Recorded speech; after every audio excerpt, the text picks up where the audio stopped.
Good morning, ma'am. Yes, we will Morning, ma'am. continue with Mother's Day. Ma'am. Yes, good morning. Snapshots, chapter number 5, Mother's Day. It's a play by J.B. Priestley. Alright, who will tell me who are the main characters of this play? Just a quick recap and then we'll move forward. Main characters? Who is the. Ma'am, Mrs. Pearson. Alright, Doc. the chief protagonist, the central character of this play is.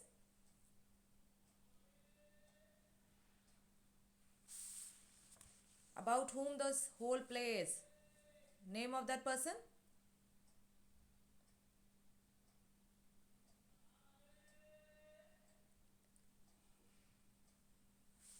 Yes, class? Yes, Prisha. Come on. Prisha, Simar, Gaurav. Main character. Main characters of this play.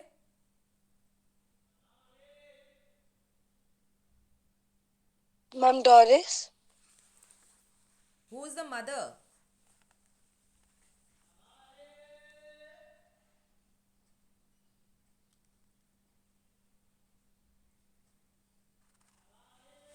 Yes?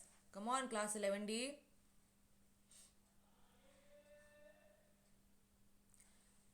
Am I audible to you or not? Yes, ma'am. Are so tell me.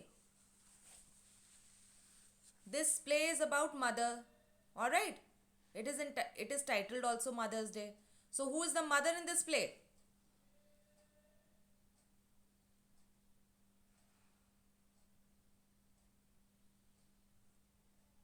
Mrs. Annie Pearson.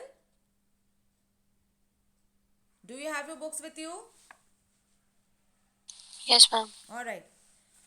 So, the main character, the central character, the chief protagonist of the play is Mrs. Annie Pearson. Who is her neighbor and friend? Who is her neighbor and friend? Who helps her with the magic spell? Just turn to the first page of this particular chapter, page 32. Turn to that page. Ma'am, Now, Mrs. Fitzgerald. yes, Mrs. Fitzgerald. Mrs. Fitzgerald is the neighbor and her friend, and she helps her with the magic spell. Does anyone know what this magic spell was? What happened because of this magic spell? Any idea?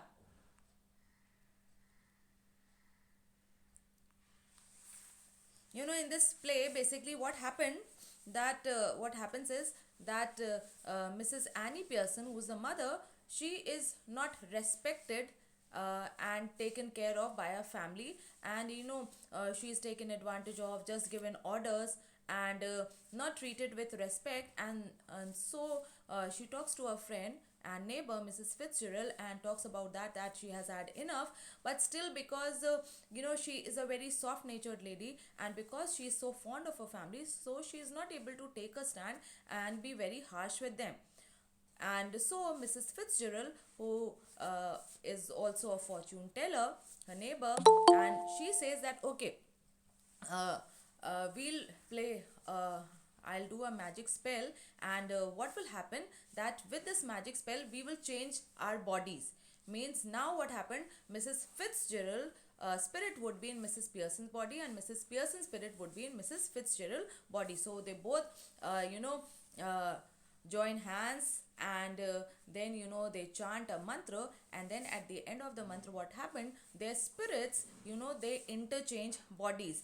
And Mrs. Annie Pearson, who was earlier very nervous and timid kind of lady, now she becomes bold and dominating, because that is how Mrs. Fitzgerald was.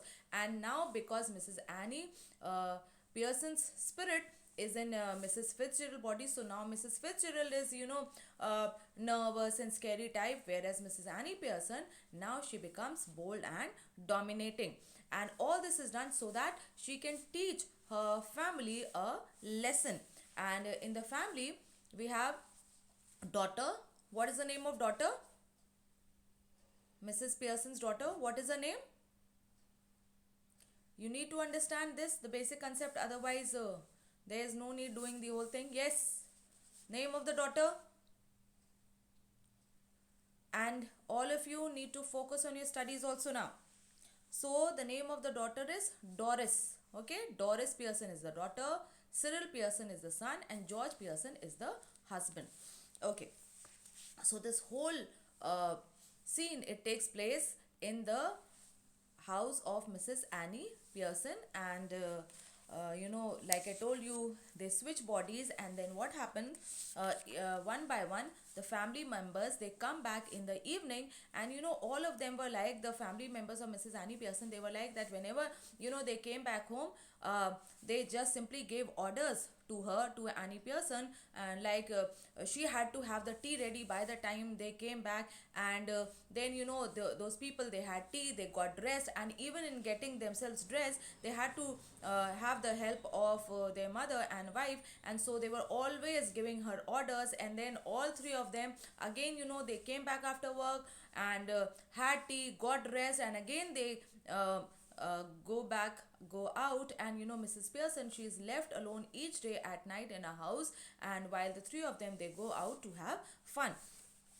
And so after changing bodies now, because Mrs. Annie Pearson, she has a spirit of Mrs. Fitzgerald, and so now she's bold and dominating, and first she talks to Doris comes in, and so she had a conversation with Doris, and so Doris, she goes off crying, and then Cyril, he comes back, and the mother, she talks in that same manner to Cyril also, and then both of them, they converse that it is so strange that mother is behaving in such a manner, and she was having stout, which is a dark colored strong beer, and that also in the evening, and so they both of them are like that, why is mother behaving like that?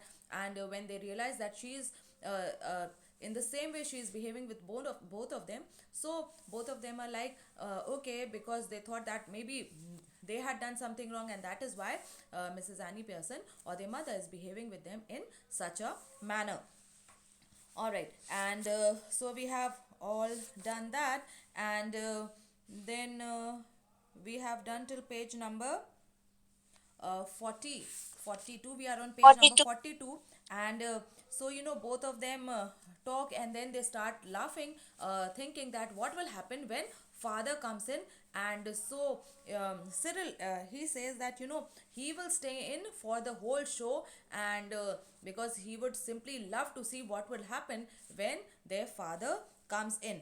And so then again there's a conversation between mother and the two children, that because they were so laughing, because they were laughing and giggling, and so mother says that you both of you, you always talk about growing up, but now you are not behaving your age, so it will be better if both of you behave your age once. And both of them are like, so it's like, can't we even laugh now? So Mrs. Pearson says that, okay, no, go on, laugh. If it is funny, then laugh, and tell me also, even I could do a little with a little laugh. And so Doris is like, mother, you never understand our jokes. And Mrs. Pearson, because now she is she has the spirit of Mrs. Fitzgerald, and so she is very severe, and she cuts and says, I was yawning at your jokes even before you were born. Doris means whatever jokes you have, I don't even laugh. I was yawning at them even before you were born. And so Doris, again, she is almost tearful, and she says that, what's making you talk like this? Means, what have we done? So Mrs. Pearson, she's very prompt, and she says, no, nothing, but come in, ask for something, go out again, and then come back when there is nowhere else to go. So that was how the family members treated that, throughout the day they were out working, and then they came back, asked her, gave her or asked her for something, gave her orders, and then they again went out, and then they came back so late when there was no place left to go. And so Cyril, now he says, because mother, every day when the children and the husband came back, the mother, she always had the tea ready, and this day the mother, she did not get the tea ready. So both the children, they are angry and mad at her, that we have come back home after doing so much work, and you still haven't got a tea ready. And so Cyril says that, now, okay, if you don't get tea ready, then I will have to find myself something to eat. So Mrs. Pearson is like, why not? help yourself. And then she, very coolly takes a sip of a stout. Like I told you, stout is a dark colored strong beer. Okay, and so Cyril, he's also taken aback because mother has never behaved in this manner. And, she was always doing things out of her way, going out to help her family, taking the orders, doing everything they asked her to. And now today, Cyril is saying that, oh, okay, now if you won't make tea for me, then I myself have to go and fetch something to eat. And mother say, okay, go help yourself. And so, on his way to the kitchen, he simply turns and says, mind you, I think it's a bit thick, it is not right, because I have been working all day. And so Doris, she also says that same here, means I also have been working, because office hours 8 hours a day, so both of them have been out working. And so Mrs. Pearson, very calmly, she says, 8 hour day, that I know, yes, you people work 8 hour day. And Cyril, he also stresses and says, yes, 8 hour day, and don't forget it. And so Mrs. Pearson again, very coolly, she says, I have done my 8 hours. Means since morning I have worked so much, and I have already worked my 8 hours. So Cyril is like, that's different. And Doris is also, means both of them are saying that we have been out working, and they have worked 8 hours, and now they have come back, and now they want their mother, to just listen to her, listen to their orders, and do everything that they want her to do.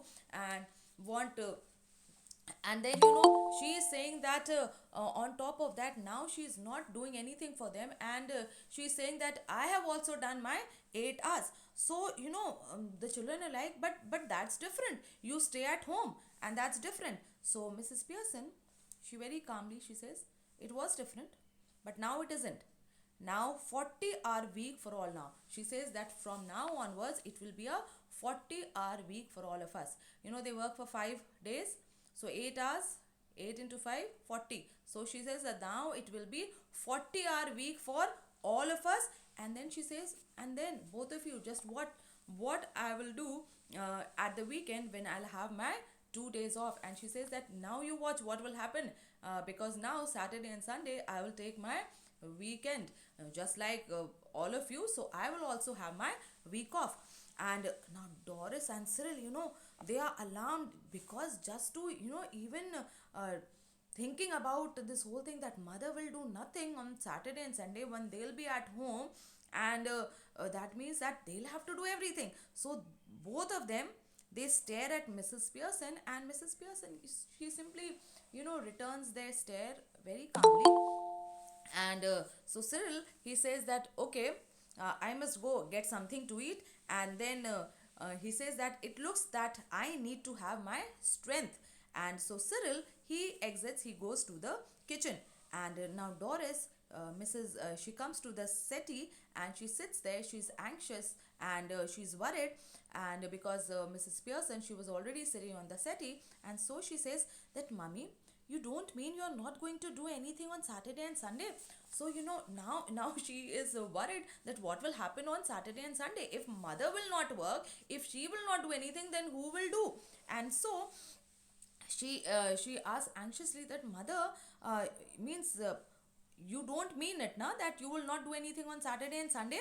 So Mrs. Pearson, she says, no, means I wouldn't go that far. Means obviously I will not do that. And maybe I'll make a bed or two and cook a little bit. All right, do a little bit of cooking, and that also as a favor. So when Doris says that, mother, what are you saying, will you do nothing on Saturday and Sunday? So she says, no, I will not go that far, I will do a little, means I'll just make a bed or two, and then maybe do a little bit of cooking for you as a favor. And then when she says as a favor, and she continues, says, you know what that means?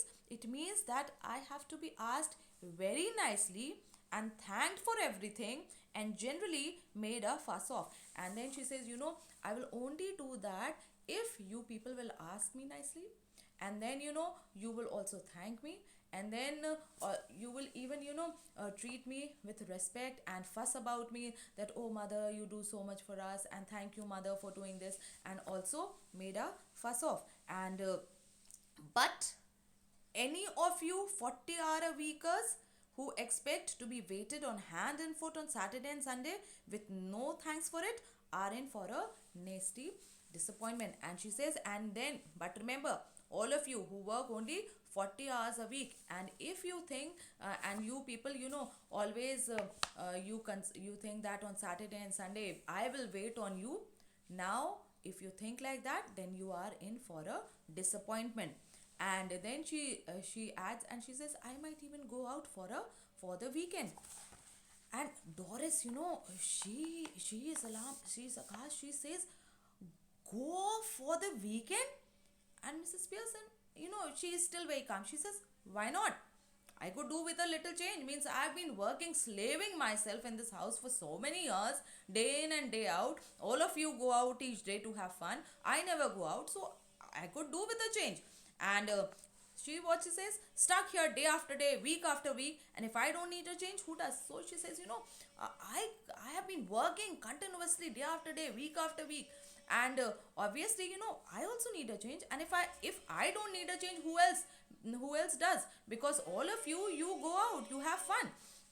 And so Doris, she says, but where would you go, and who would you go with? And so Doris is like, but where would you go, and with whom would you go? So Mrs. Pearson, she says, that's my business, and don't ask me where you should go and who you should go with, do you?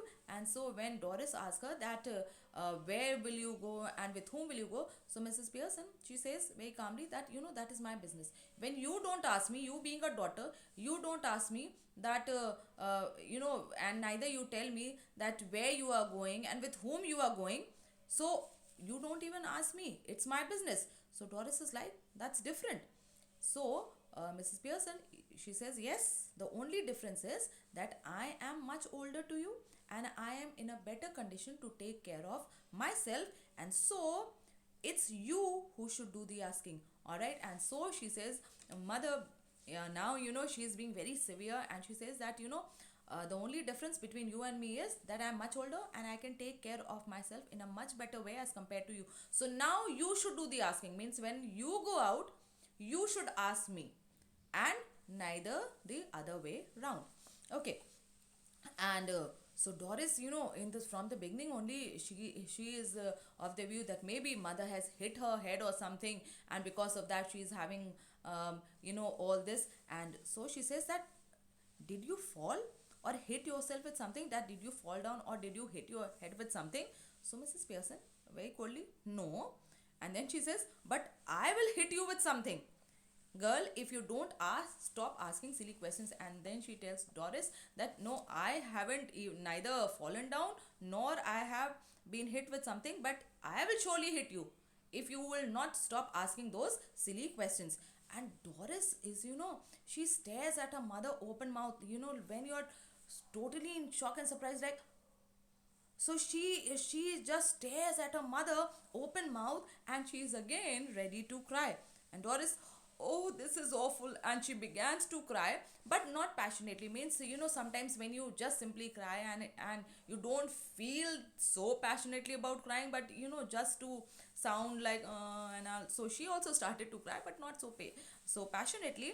And Mrs. Pearson, she and she very coldly, as if she is not bothered by all this that is happening and Doris crying and all that, because earlier she was never like that, and she never made her family unhappy and all that. And so now but she says, stop blubbering. Blubbering means crying noisily or loudly. So she says that you stop blubbering, stop crying so loudly and noisily. And she says, you're not a baby, and if you're old enough to go out with Charlie Spence, you're old enough to behave yourself properly. Now stop it. And so she is like, she says that, listen, don't cry so loudly and stop behaving like a baby, because if now you think you are old enough to go out with Charlie Spence, then you are old enough to behave yourself also. So now stop all this nonsense.